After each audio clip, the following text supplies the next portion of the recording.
All right, let's all say the verse together. 1 Thessalonians 4:7. For God hath not called us unto uncleanness, but unto holiness. Again, I was talking last time about what does it mean for God to call us. And I didn't, when I was preparing this, I didn't have a clear answer in my head. So I told my wife the other day that I finally came to a sense of understanding of how I approach understanding the scriptures that I see a lot of people don't, and I wish they would. And the approach is that I have a way of doing jigsaw puzzles that confounds my wife. They'll do the jigsaw puzzle. I'll come over and watch them.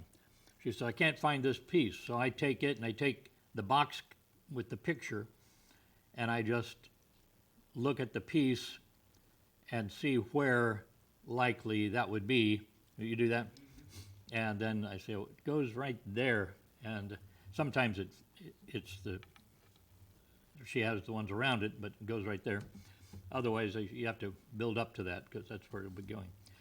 That's what I do with the verses of Scripture. The point is this, that I don't try to get the verses to fit into the philosophy that I've heard or that I was taught. I don't want to reinterpret what God said in the light of what men said it ought to mean. That make sense?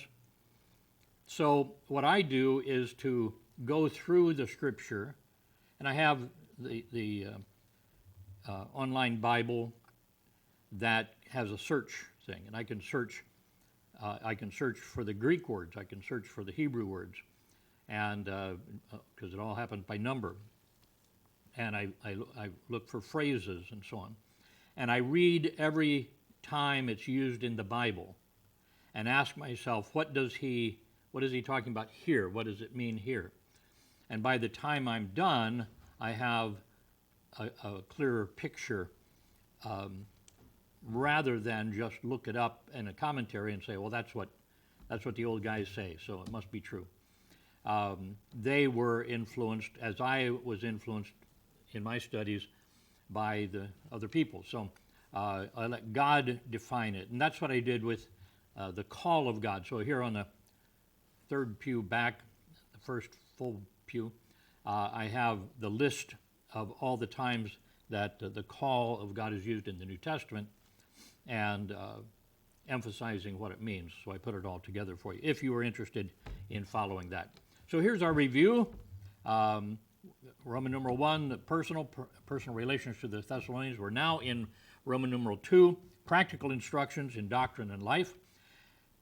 The first part of that is the exhortations concerning Christian living, and we're still there.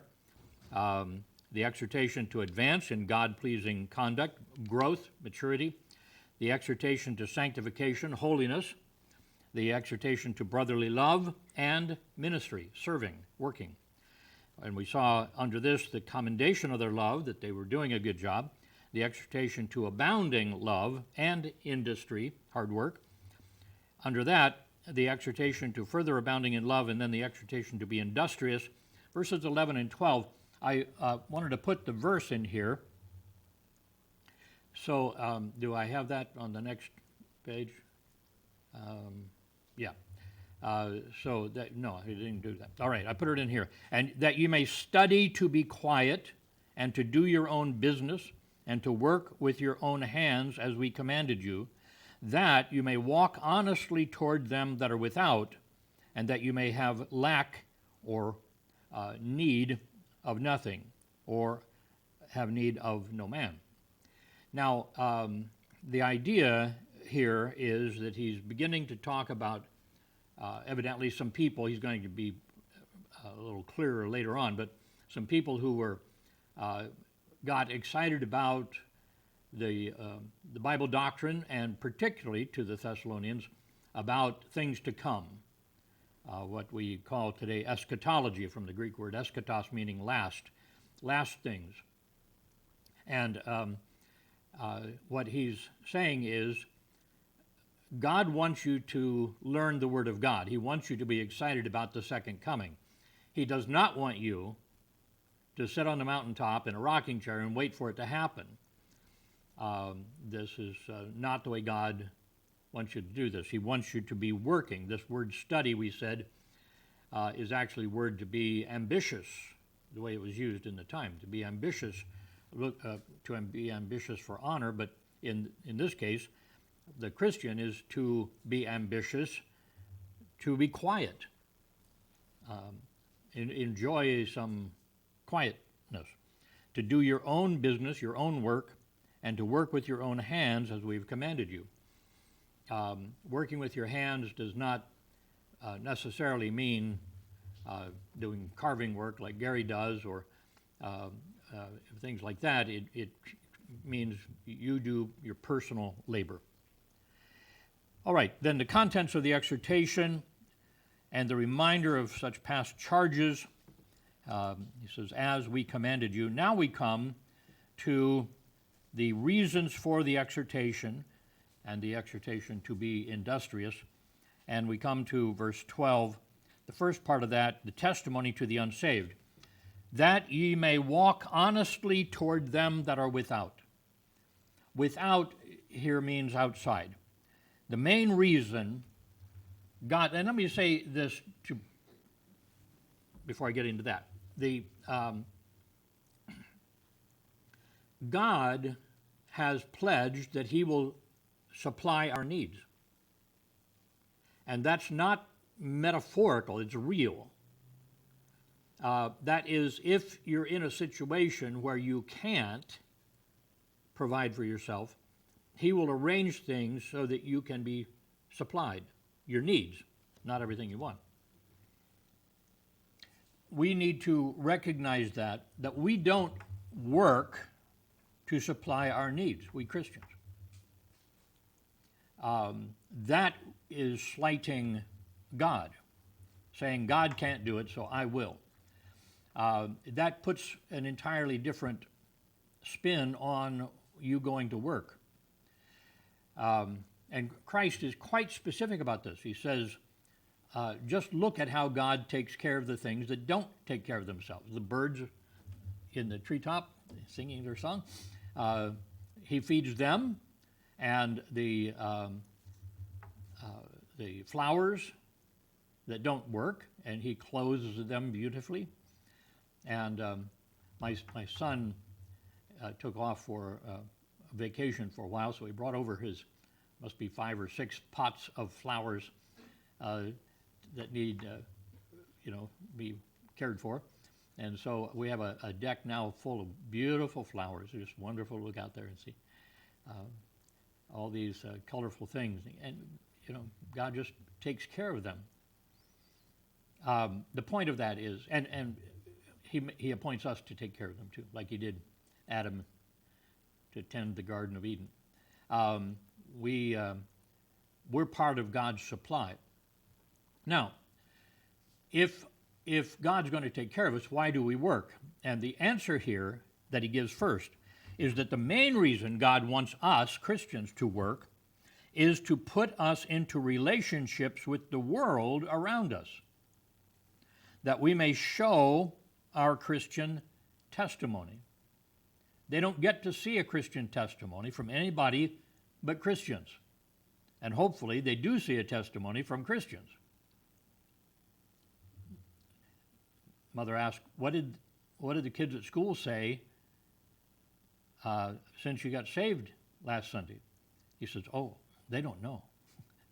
Well, let them know. That's part of our deal, see? Going to school, going to work, getting out of the house, talking to other people, going to wood class, carving class, and all these things. Part of that is to show how a Christian does that, how a Christian thinks about that. Matthew 5:16 says, this little light of mine, it says, Let your light so shine before men that they may see your good works. Almost sounds prideful, doesn't it? But, he says, if they can see your good works and glorify your Father which is in heaven. So, how are you showing your good works? As a testimony to God. Well, I appreciate your thanks for my help, but I serve a God that tells me I'm supposed to do that. So let your light so shine. Don't hide it under a bushel. Don't let Satan get out, blow it out. Now he says that you may walk honestly, and we have a very specific meaning of honest in our English language today, but honestly is the word meaning decently. Honestly used to mean a lot broader concept. It implies showing a moral lifestyle and being good and kind, decent, that kind of decency. Albert Barnes treated on this. He's a Greek scholar himself. It does not refer here to mere honesty in the transaction of business, but to their general treatment of those who were not professing Christians. Testimony to those outside the church. They were to conduct themselves toward them in all respects in a becoming, this is a suitable, a proper manner, to be honest with them, to be faithful to their engagements, get there on time, meet when you say you are, to be kind and courteous in their intercourse, meaning their speech back and forth, to show respect where it was due, and to endeavor to try in every way to do them good. There are few precepts of religion more important than those which enjoin, which command upon Christians the duty of a proper treatment of those who are not connected with the church. And so the whole concept of our light or us being salt is to get us out of the salt shaker, which is what we're doing here, resalting our salt, and get it out where it can improve the flavor, prevent growing bacteria of the world. Leon Morris, in his commentary, said, the believer must always bear in mind the impact of his line of conduct on those who are without faith. What he does may be done from a good motive, but yet appear to the outsider in quite a different light. You may be trying to do right, but you do it in a way that is offensive, prickly. Under these circumstances, it is impossible for the faithful follower of the Lord to go ahead without regard to appearances. You have to think how that's going to sound. You're going to have to think how what I'm doing will look to others. John Gill adds this thought, otherwise their walk and conversation would be scandalous and not honest and honorable. The two English words are connected, honest and honorable. All right, moving on then, we see that this the working hard was to be the benefit of the saved, and he says that you may have lack or need of nothing or of no man. Now, as the King James margin says, nothing could mean no man. It's a simple word, not a thing, but it often is used to refer to another person. If the meaning is no thing, nothing, the sense is work, and then all your needs will be supplied. God has told us to work. He's going to supply our needs, but when He's given us the opportunity to work, then He will supply our needs through our work. You see, that makes sense. We're still obeying Him, and we don't have to count on that for the survival of our family, because God will take care of us, but we obey Him. So let God take care of your needs through your work and recognize you're fulfilling the command of God. Now, if the specific meaning here was no man, then the sense would be work, and then you will have need of no man to help you. You will be independent. Leon Morris points this out.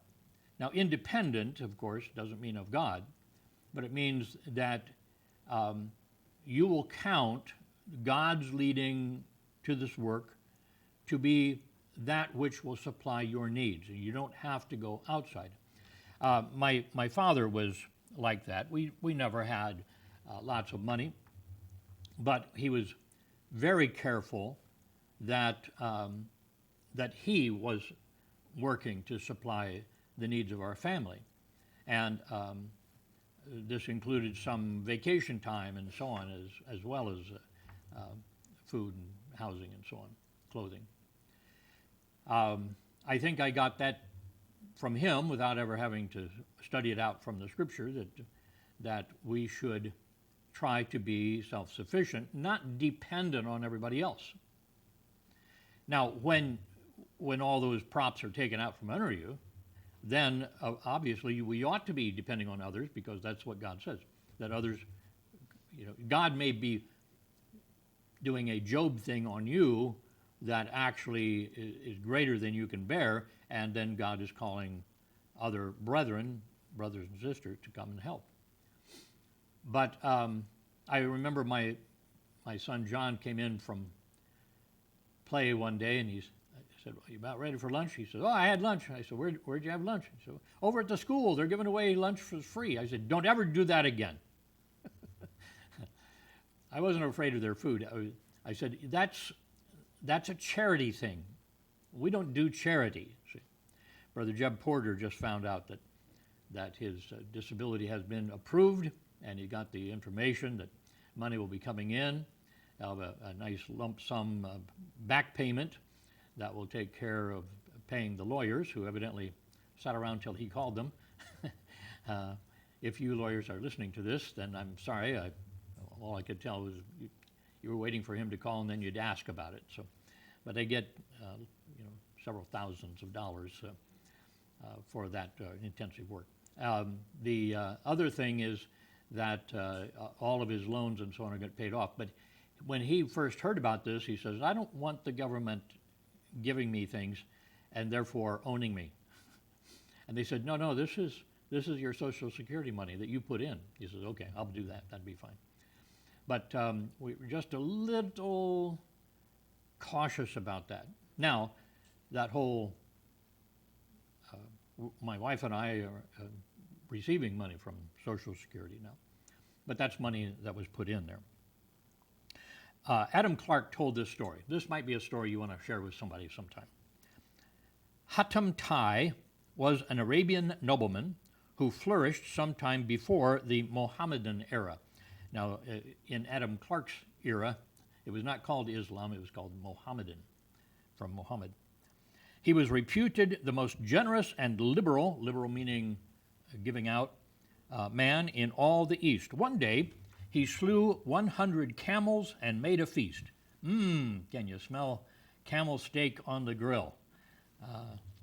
Not sure how that would taste, but they thought that was great. 100 camels made a feast to which all the Arabian lords and all the peasantry in the district were invited. About the time of the feast, he took a walk toward a neighboring woods we say, to see if he could find any person whom he might invite to partake of the entertainment which he had then provided. Entertainment meaning the food and whatever else was going on. Probably jugglers, fire eaters, Walking along the skirt of the wood, he espied an old man coming out of it, laden with a burden of small twigs, faggots. He accosted him and asked if he had not heard of the entertainment made that day by Hatem Tai. He wasn't saying, I am Hatem Tai, but you said, haven't you heard? The old man answered in the affirmative. Yes, I've heard. He asked him why he did not attend and partake with the rest. And the old man answered, he that is able to gain his bread, even by collecting faggots in the wood, should not be beholden even to Hatem Tai, who has money to spare. There is, and Adam Clark says, this is the noble saying, and has long been the rule of conduct to the writer of this note. So that was his idea. I think we get this a bit from what the apostle is saying. He says, being your need depending on other men is something that you ought not to rejoice in, that you ought not to count on. Be able to do your own work. Then we get into the instruction concerning the dead in Christ. Now, I'm not going to rush through this, and if I have to stop before I'm finished, because I have quite a bit to say, and I'm sort of introducing here the eschatology of 1 Thessalonians, so we'll stop when we can, and I'll redo the lesson for next time to add it in. But instruction concerning the dead in Christ. Now, these are fellow brethren who have died. This is our fellow Christians who have died. And I reference here Charles Ryrie in his book, Basic Theology, which I use as my textbook for Bible doctrines at Heritage College. On page 557 says 3 passages describe the rapture of the church. John 14, 1-3, 1 Corinthians 15, 50-58, and our passage, 1 Thessalonians 4, 13-18. So one of the 3 main passages, and John has a reference to that, but it's not very detailed. So we see, first of all, the need for proper instruction concerning the dead. Verse 13, but I would not have you to be ignorant, brethren, concerning them which are asleep, that ye sorrow not, even as others which have no hope. Now, it's not surprising that the Thessalonians had mistaken ideas about the second coming of Jesus. The subject is rather complex. In the various ages of the church, you can almost label, from the time of the giving of the Word of God and so on, you can label eras of time based on what they were studying about, especially the New Testament. And so, of course, one of the main things at the beginning was what is called soteriology, the study of salvation. And they worked that out. And then it got into the Trinity, the triunity, where Father, Son, and Holy Spirit, they were working all that out. And then you get into other areas. But it was not until well after the Reformation that people calling ourselves dispensationalists arose, which said, you know what? All this great study that has been done on these other things, you can do this with eschatology. You can do this with the doctrine of last things. You read it, you compare it, you make notes, and you find out it's understandable and it makes sense. But it takes us areas that the old writers never got to. And the point of this is that the Reformation thinking is that the timeline just continues on like this until it stops. At this time, Christ comes back. He takes all the good people to heaven. He takes all the bad people to hell. And then it's the eternal state from then on. But you find that if you actually study the details, that there's actually 2 second comings, one for the church, taking the church, the living and the dead bodies of believers, up to heaven.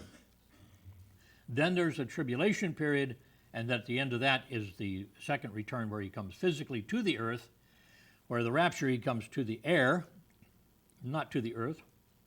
He comes to the earth conquering and reforming the earth into the kingdom, and that will last for 1,000 years.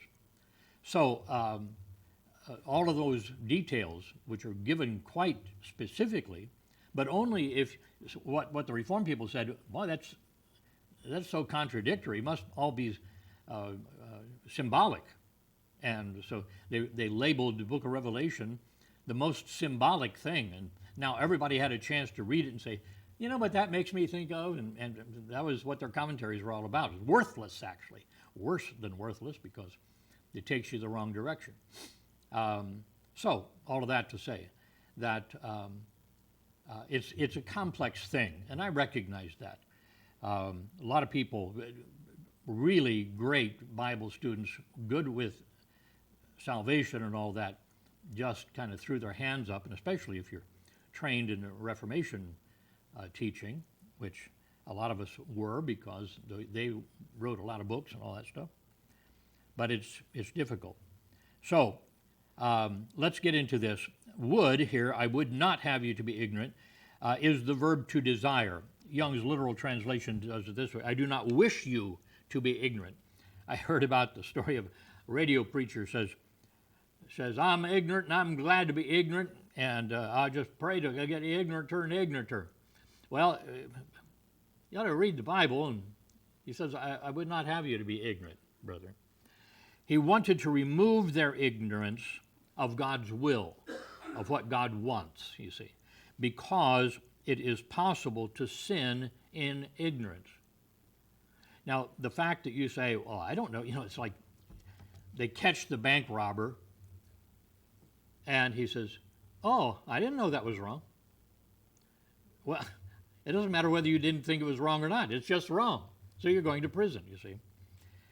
So Leviticus 4:2, speak unto the children of Israel, saying, if a soul shall sin, actually sin, through ignorance against any of the commandments of the Lord, so speak to them so that they will know and not be sinning out of ignorance concerning the things which ought not to have been done. These are the sins of commission. You should not have done those things, and shall do against any of them. That's the sin of omission, where you don't do what you were told. The kid came to the teacher and said, you wouldn't punish me for something I didn't do, would you? No, of course not. Good, I didn't do my homework. Well, that's a sin of omission, you see, a sin of omission. You should have done it. All right.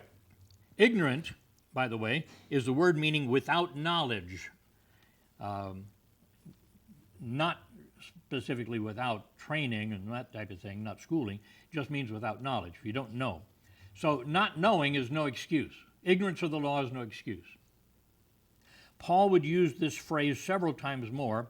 I wouldn't want you to be ignorant, and I give you the list there in case you wanted to get God's meaning from this phrase and understand what he's talking about.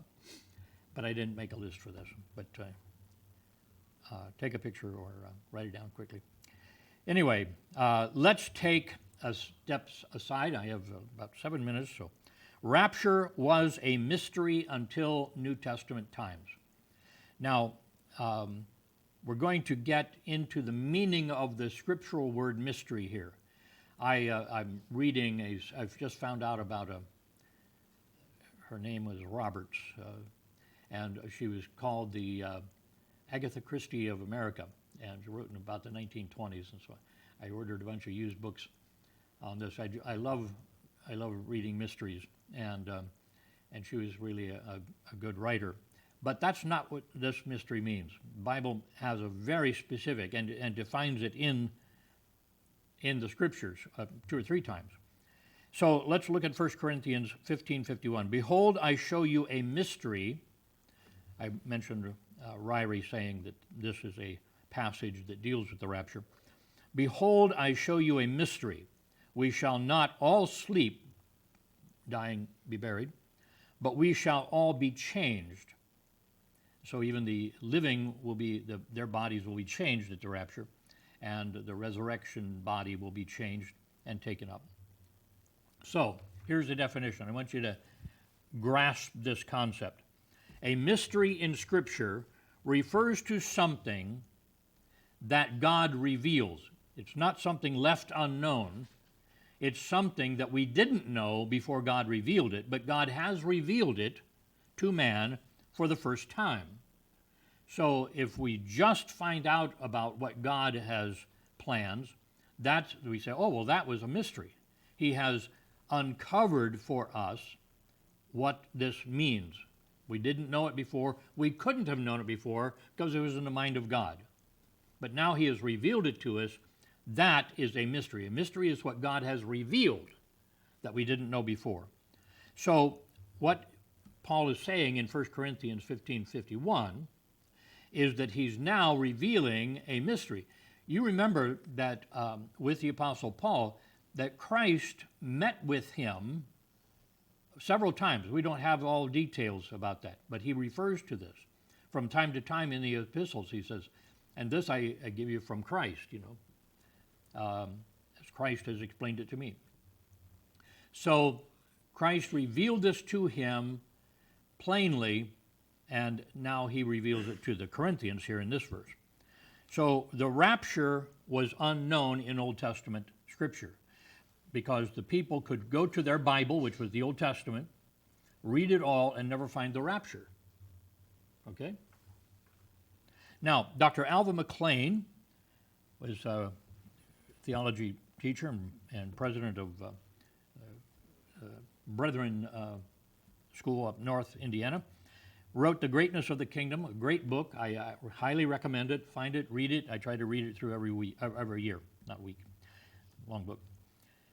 He says, between the destruction of Jerusalem and the rapture of the church, divine revelation indeed speaks of general conditions and tendencies.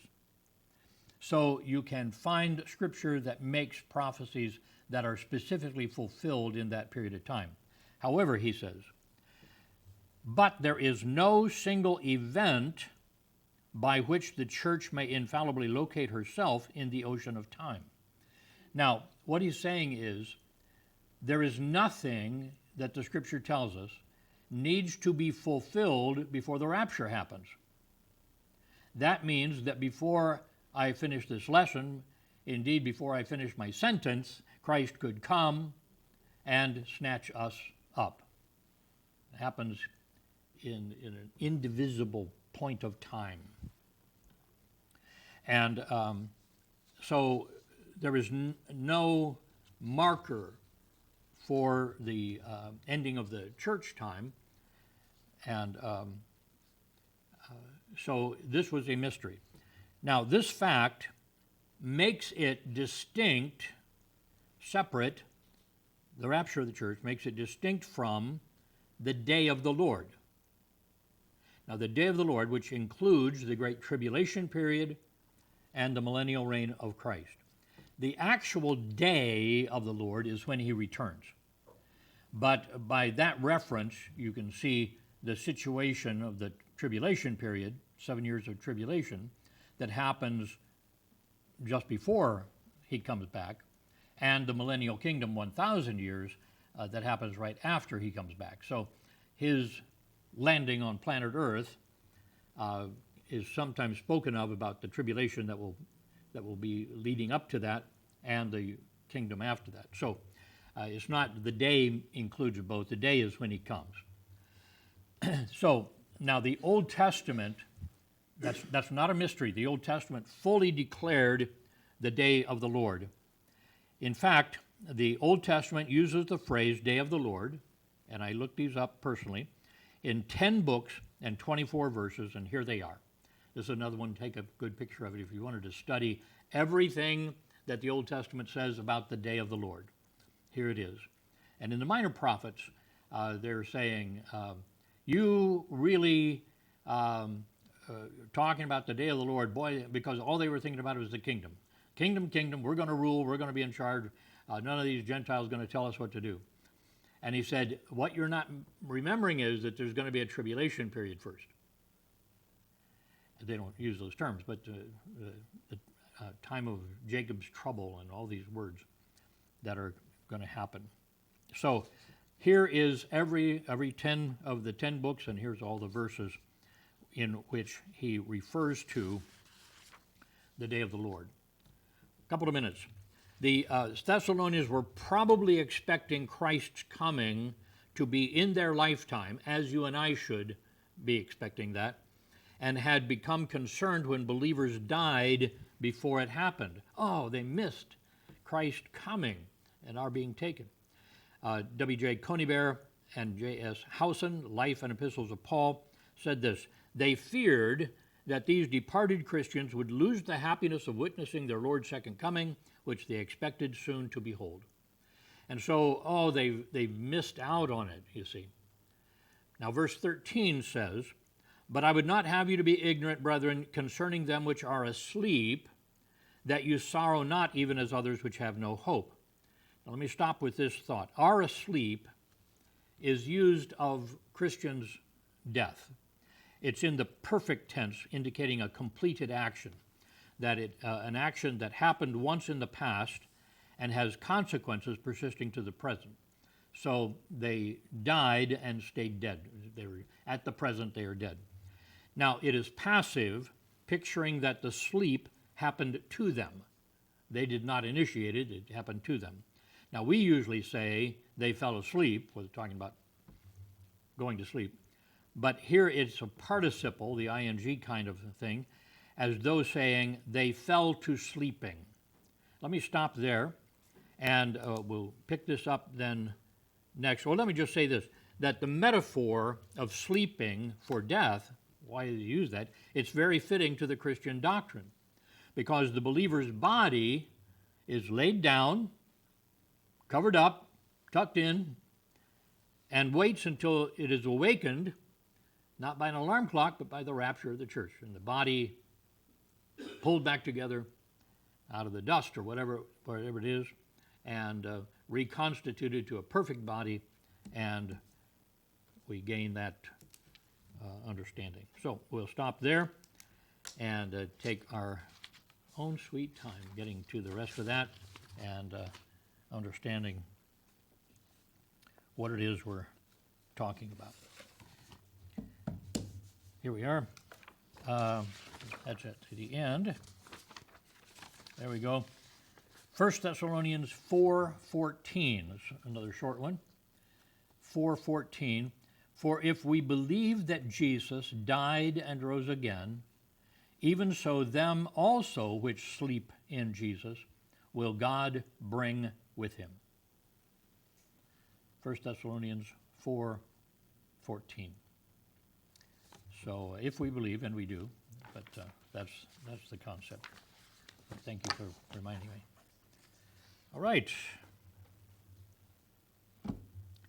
Let's stand. Be dismissed with prayer. Father, you've given us an opportunity to look briefly at the times to come, that for us, the next event of prophecy is the unannounced time, the uncalculating time of the rapture. We recognize it could happen at any moment. It is called imminent, meaning that there is nothing that has to happen before that we know of. There's nothing been revealed of what will happen before. But we find that will be a time when the Christians will leave, be taken up in an instant, will be their influence, their salt and light will be removed from planet Earth, and things will be plunged into darkness and some tasteless life. We know that the tribulation period will come, the rise of the Antichrist, the ruling of the world, and the demand that the man of Satan must be worshipped, and those that do not will be killed, persecuted, prosecuted, will have their right to buy and sell revoked, and this persecution of your children will continue until Christ returns in vengeance to stop the terror against his own. Now we ask that you might help us then to look forward to what the apostle has to say about this and the details that he gives of the rapture, our rapture, and we pray that you would bless us in Jesus' name. Amen. Thank you.